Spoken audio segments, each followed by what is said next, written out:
আজকে দেখাবো হলো আমাদের জাতীয় ট্রেডিশনাল খাবার, তেল মশলা ছাড়া আজকেও দেখাবো।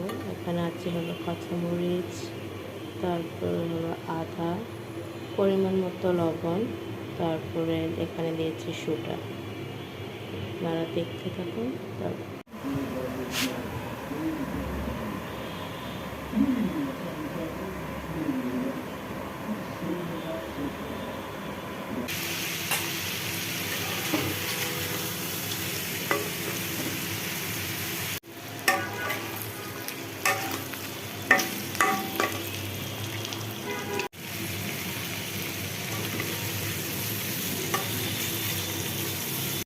আমি এখানে আরও কিছু সবজি অ্যাড করবো, আপনারা চাইলে নাও দিতে পারেন।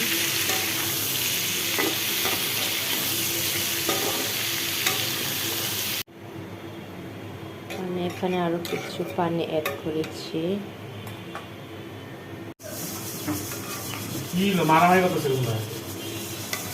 আসলে আমি এখানে বেশি কিছু বলতে পারছিলাম না, আমার পাশে আরও মানুষজন আসলে চিলে করছিল, তাই বেশি কথা বলতে পারলাম না।